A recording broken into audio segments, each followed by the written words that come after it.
जिम्मेदार आवाज, निष्पक्ष नजरिया, पल पल का अपडेट, दिन भर की अहम खबरों का बेबाक विश्लेषण, खबरों की दुनिया का सबसे जिम्मेदार शो न्यूज़ नाइट, हर रात 8 बजे।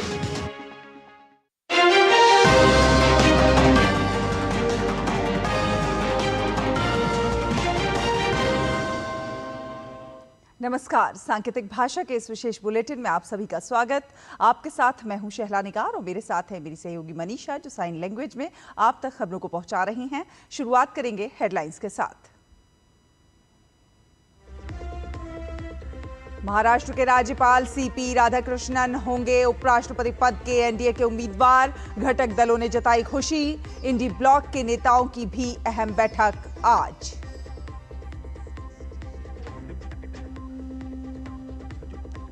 लोकसभा में आज आईएसएस मिशन की सफलता पर विशेष चर्चा। सदन में गूंजेगा शुभांशु शुक्ला का नाम।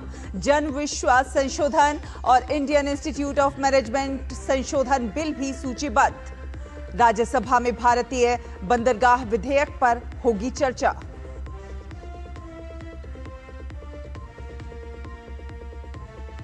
चीन के विदेश मंत्री आज से 2 दिन की भारत की यात्रा पर। अपने समकक्ष डॉक्टर एस जयशंकर समेत एनएसए अजीत डोभाल से करेंगे मुलाकात। भारत चीन सीमा और व्यापार जैसे मुद्दों पर होगी बात।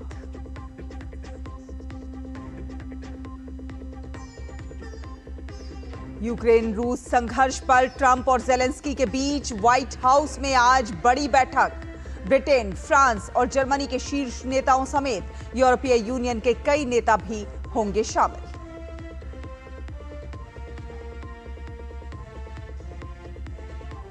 और भारतीय शटलर देविका सेहवाग ने जीता मलेशिया इंटरनेशनल चैलेंज बैडमिंटन का खिताब।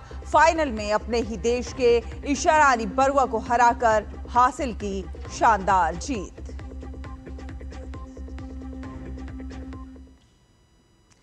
तो उपराष्ट्रपति चुनाव की गहमा गहमी अब तेज हो गई है। 9 सितंबर को होने वाले चुनाव के लिए एनडीए ने सीपी राधाकृष्णन का नाम बतौर प्रत्याशी सामने रखा है। राधाकृष्णन अभी महाराष्ट्र के राज्यपाल हैं। कल बीजेपी अध्यक्ष जेपी नड्डा ने बीजेपी संसदीय बोर्ड की बैठक के बाद मीडिया के सामने इस नाम की घोषणा की।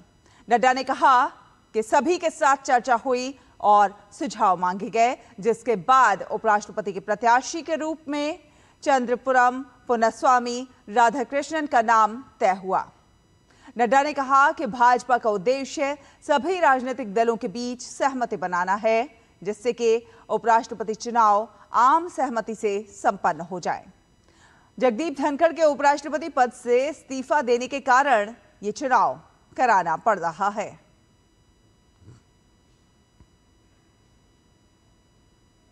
वहीं दूसरी ओर आज इंडी गठबंधन के नेताओं की भी महत्वपूर्ण बैठक होने जा रही है। संसद भवन परिसर में ये बैठक सुबह 10:15 बजे कांग्रेस अध्यक्ष और राज्यसभा में नेता विपक्ष मल्लिकार्जुन खड़गे के ऑफिस में होगी।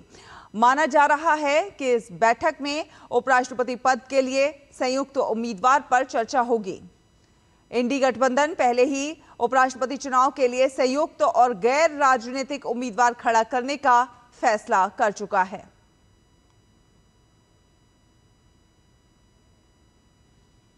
और लोकसभा में आज अंतर्राष्ट्रीय अंतरिक्ष स्टेशन पर भारत के पहले अंतरिक्ष यात्री और 2047 तक विकसित भारत के लिए अंतरिक्ष कार्यक्रम की महत्वपूर्ण भूमिका पर विशेष चर्चा की जाएगी। लोकसभा में आज 2 विधेयक भी पेश किए जाएंगे। केंद्रीय मंत्री पीयूष गोयल जन विश्वास उपबंधों का संशोधन विधेयक पेश करेंगे, जिसके बाद इस बिल को सेलेक्ट कमेटी के पास भेजा जाएगा। ये विधेयक व्यक्तियों और व्यवसायों पर अनुपालन के दबाव को कम करने के लिए विभिन्न कानूनों में संशोधन करता है और कारोबारी सुगमता को सुनिश्चित करता है। लोकसभा अध्यक्ष की ओर से समिति के सदस्य और उसके नियम तय होंगे। इसके अलावा केंद्रीय मंत्री धर्मेंद्र प्रधान भारतीय प्रबंधन संस्थान संशोधन विधेयक पेश करेंगे।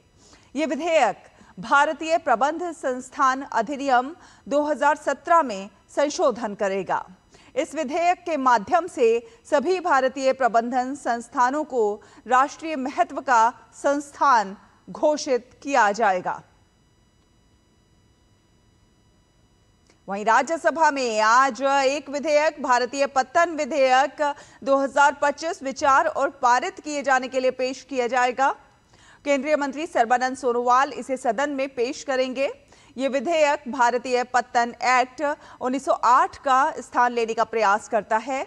इसमें बंदरगाहों के कामकाज और प्रबंधन को रेगुलेट करने, शुल्क और प्रभार लगाने और पर्यावरणीय सुरक्षा उपाय करने से संबंधित प्रावधान है। साथ ही साथ विधेयक समुद्री राज्य विकास परिषद और राज्य समुद्री बोर्ड्स को मान्यता प्रदान करता है। इसके साथ ही साथ अन्य विधायी कार्यों के साथ साथ प्रश्नकाल के दौरान सांसद विभिन्न मंत्रालयों से अहम प्रश्न भी पूछेंगे।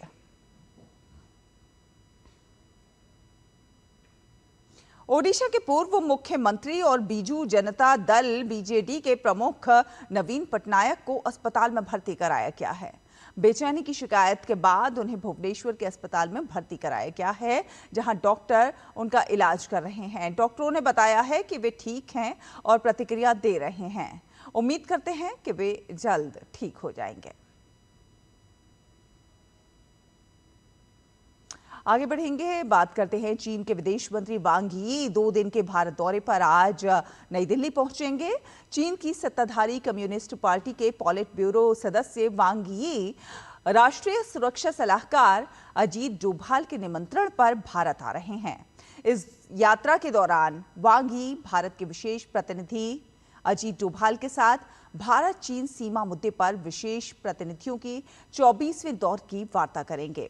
विदेश मंत्री डॉक्टर एस जयशंकर भी उनके साथ द्विपक्षीय बैठक करेंगे। और आपको बता दें कि अलास्का में अमेरिकी राष्ट्रपति डोनाल्ड ट्रंप और रूसी राष्ट्रपति व्लादिमीर पुतिन की मुलाकात के बाद अब वॉशिंगटन में एक बेहद अहम मीटिंग होने वाली है।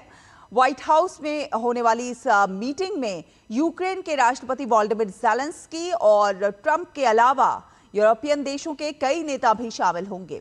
हालांकि इससे पहले जर्मनी, फ्रांस और यूके के नेताओं ने व्हाइट हाउस से दूरी बनाने का मन बना लिया था, पर अब ये नेता व्हाइट हाउस में होने वाली मीटिंग के लिए अमेरिका जाएंगे।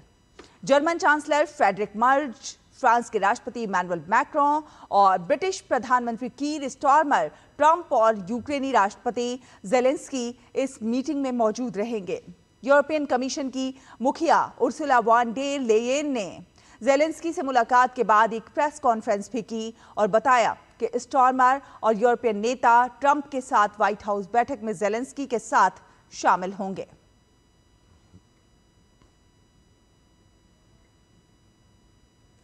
बात मौसम की जाए तो मुंबई समेत महाराष्ट्र के कई एक हिस्सों में लगातार बारिश जारी है।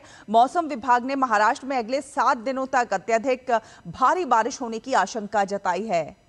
आईएमडी के अनुसार आने वाले 3 से 4 दिनों में पूरे कोंकण तट पर समुद्र की स्थिति खराब रहने की संभावना है, जिसमें 50 से 60 किलोमीटर प्रति घंटे की गति से हवाएं चल सकती हैं। मछुआरों को इस दौरान समुद्र में ना जाने की सलाह दी गई है। आईएमडी ने पुणे के घाटों के लिए रेड अलर्ट जारी किया है। साथ साथ मुंबई वासियों को अनावश्यक यात्रा ना करने और बाहर निकलते समय सावधानी बरतने की सलाह दी है। पुलिस को हाई अलर्ट पर रहने के भी निर्देश दिए गए हैं।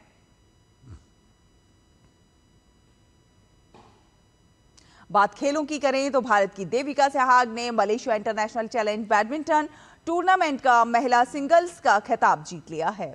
इपोह में आज खेले गए फाइनल में उन्होंने ही देश की शरानी बरुआ को 15-7, 15-12 से हराया और इस जीत के साथ देविका ने अपना पहला अंतर्राष्ट्रीय चैलेंज खिताब भी हासिल किया।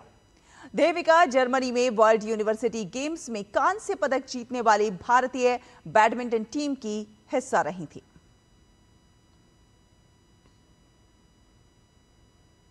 और हरियाणा की 3 सगी बहनें प्रिया यादव, गीता यादव, रितु यादव ने ऑस्ट्रेलिया में आयोजित ऑस्ट्रेलियन ओपन और WT Presidents Cup Oceania taekwondo championship 2025 में कांस्य पदक जीतकर देश का नाम रोशन किया।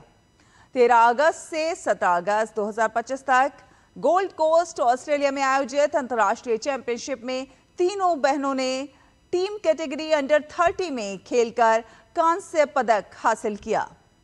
हाल ही में गीता यादव और ऋतु यादव ने जर्मनी में 16 जुलाई से 27 जुलाई 2025 तक आयोजित वर्ल्ड यूनिवर्सिटी गेम्स में 7वां स्थान हासिल किया। इससे पहले भी तीनों ने ऑस्ट्रेलिया में आयोजित 3 अंतर्राष्ट्रीय प्रतियोगिताओं में 2 स्वर्ण एवं 1 रजत पदक जीता। इसी के साथ इस विशेष बुलेटिन में फिलहाल इतना ही। डीडी न्यूज पर खबरों का सफर लगातार जारी रहेगा। आप देखते रहिए डीडी न्यूज। नमस्कार।